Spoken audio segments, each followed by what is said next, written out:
Hey guys, depending on where you're watching this could be Instagram, this could be YouTube. Today I'm talking about the best universal lens for food photography, and that is the 28 to 70 millimeter lens, f2.8 L lens. Depending on what brand you're buying, there's an L, there might not be an L, but that's beside the point. This lens is universal in every sense. You can use it as a food photographer, portrait photographer, product photographer. Like, it fits. It's an all-rounder. That is one thing I like about it, and one thing I don't like about it. But to find out more, keep watching the video. We'll be going through a few things, pros and cons of the 28 to 70 millimeter f2.8 lens. Let's start off with the pros. I'll be looking down just to remember my points. Disclaimer. 1. The best part of this lens is the fact that it's a zoom lens.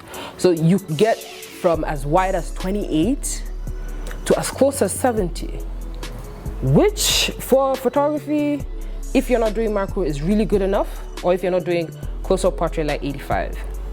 This lens can give you, I'm talking from a food photography standpoint, gives you the full-on table view. We are shooting from the top.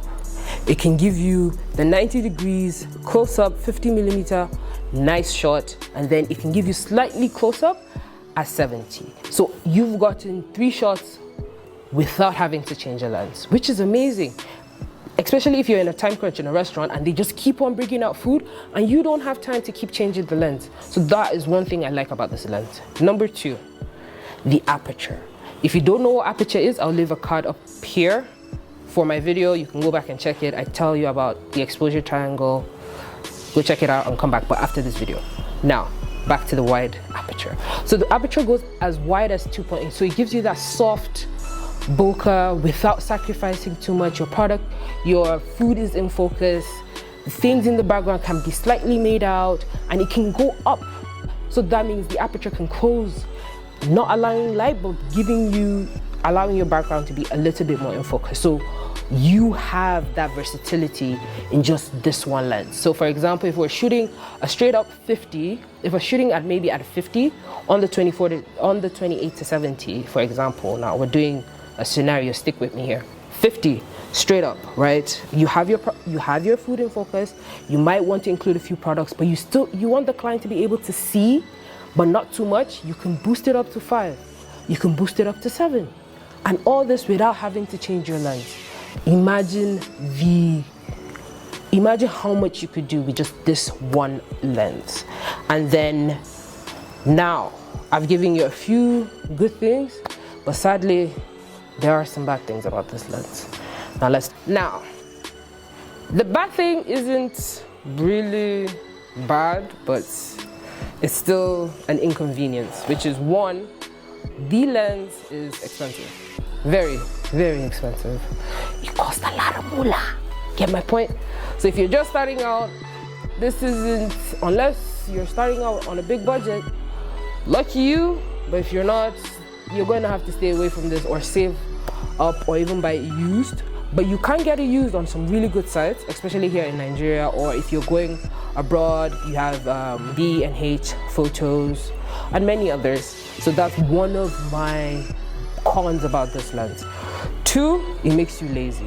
Like, I really mean it makes you lazy, because you wouldn't think about changing your lens. You wouldn't think about considering, oh, do I want to go softer, because you already have this lens that goes as wide as 28 and it goes as close as 70. So you've covered quite a few of your shots all with one lens. So that's what I mean by it makes you lazy.